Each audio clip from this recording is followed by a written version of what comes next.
बिस्मिल्लाहिर्रहमानिर्रहीम। मोहतरम नाजरीन, अस्सलाम वालेकुम। सीरतु नबी के सिलसिले में सन 6 हिजरी के हालात बयान हो रहे हैं और आज की वीडियो में हम सुलह हुदैबिया का पस मंजर बयान करेंगे। बात यह हो रही थी कि खंदक की लड़ाई के बाद कुफारे मक्का मुकम्मल तौर पर पसपा हो चुके हैं और दूसरी जानिब खंदक की लड़ाई के बाद दीगरे कुछ ऐसे हालात पेश आते चले गए कि यहूदियत भी एक तरह से पीछे हटते हटते सारी की सारी खैबर के किले में जाके महदूद हो चुकी है। इससे पहले यहूदी सारे अरब में और खुसूसन अतराफ़े मदीना में फैले हुए थे, यानी वाक़यात कुछ इस तरह से पेश आने लगे कि उन्हें पीछे हटना पड़ा, मदीना छोड़कर मदीने से बाहर निकले, फिर मदीने के बाहर से भी रफ्तार रफ्ता हिजरत करके सब एक ही मुकाम यानी खैबर में जाकर जमा हो रहे हैं। और सुलह हुदैबिया का वाक़या इस एतबार से भी इंतहाई अहम है कि इसी सुलह हुदैबिया के बाद पैगंबर इस्लाम ने खैबर पर हमला करके कम अज कम उस दौर और उस जमाने के लिए यानी अपनी जिंदगी की आखिरी सांस तक के लिए यहूदियत के फितने और साजिश का खात्मा कर दिया था। तो यहूदियत एक मरकज पर जमा हो चुकी है जिसका नाम खैबर है और एक एतबार से मुसलमानों के लिए बेहतरीन मौका बन गया है कि सिर्फ इस खैबर का खात्मा करो तो गोया तमाम यहूदियत का खात्मा हो जाएगा।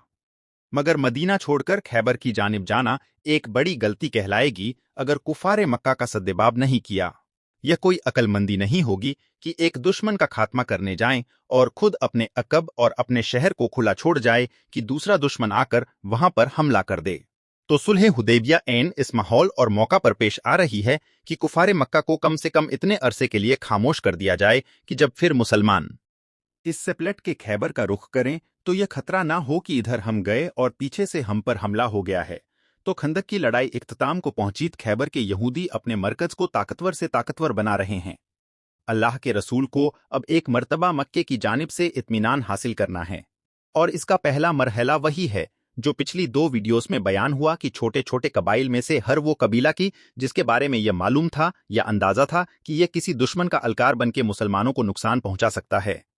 उन सारे कबीलों के ऊपर हमले किए गए तफसीलात आप सुन चुके हैं। इसमें से सिर्फ एक चीज को फिर याद दिला दिया जाए कि ये छोटे छोटे कबाइल जिनकी जानिब इस साल इतने लश्कर भेजे गए वो कबीले इतने ताकतवर नहीं हैं कि मुसलमानों का मुकाबला कर सकें।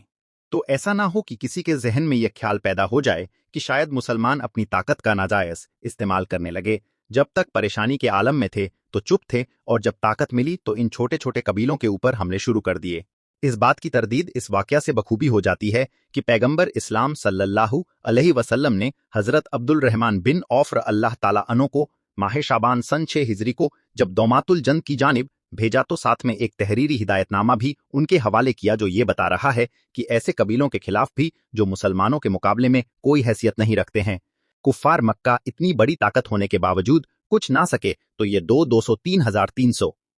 के कबीले क्या नुकसान पहुंचाएंगे। इसके बावजूद एहतियात इतनी कि जब हजरत अब्दुल रहमान बिन औफ को भेजा जा रहा था दौमातुल जंद के इलाके में एक ईसाई कबीले की तरफ, तो पैगंबर इस्लाम जो तहरीर दे रहे हैं उसके अंदर पहला जुमला यही है कि जिहाद करो अल्लाह और रसूल के नाम से और खबरदार कोई धोखा नहीं करना, अमानत में खयानत नहीं करना और किसी से वादा करके वादा शिकनी ना करना और किसी भी नाबालग बच्चे और औरतों को कत्ल ना करना। इस्लाम ने इस एक जुमले में 4 शर्तें रखकर इस्लाम के जिहाद का तरीका भी बता दिया जो ऐसे कबीलों के मुकाबले में होता था जो हमें बजाहिर बहुत ही कमजोर नजर आए। सरिया अब्दुल रहमान बिन औफ तारीख में इन्हीं 2 बातों की वजह से मशहूर है। एक बात तो यही कि अल्लाह के रसूल ने इस्लाम का फलसफा जिहाद इस एक जुमले में जमा करके अब्दुल रहमान इब्ने औफ के हवाले किया और फिर इसके अंदर एक और वाक्या भी आ जाता है। कहा कि जा तो रहे हो लेकिन जाते ही जंग का आगाज ना करना बल्कि उन्हें दावत इस्लाम देना। अगर वह दावत इस्लाम कबूल कर लें तो उनसे इंतहाई मोहब्बत का सलूक करना और देखो मैं तुम्हें खुशखबरी सुनाता हूं कि तुम्हारी शादी सरदार कबीला की बेटी से होगी। हजरत अब्दुल रहमान बिन औफ पैगंबर इस्लाम का दिया हुआ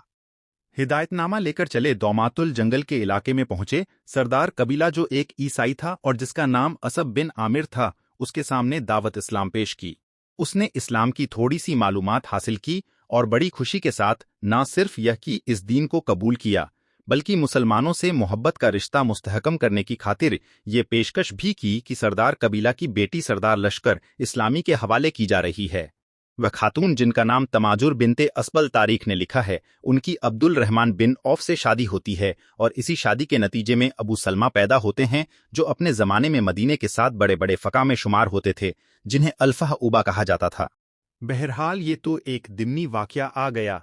असल चीज ऐसे कबीलों के खिलाफ भी मुसलमानों की जंग जो कतन मुसलमानों से मुकाबले का तस्वूर भी नहीं कर सकते हैं, लेकिन इसके बावजूद पूरा पूरा उनके हुकूक का ख्याल करते हुए जुल्म ना होने पाए। मुसलमान हद से तजावुज ना करने पाए, सिर्फ इतनी उनको सजा दी जाए जो उनकी पुरानी साजिश का तकाजा है। बस इस तरह से पैगंबर इस्लाम ने अब मंत की तौर पर वाक़यात को आगे बढ़ा दिया कि पहले अतराफ के सारे कबीलों में यह पैगाम भिजवा दिया गया कि जो हमसे मोहब्बत करना चाहता है, हम उस मोहब्बत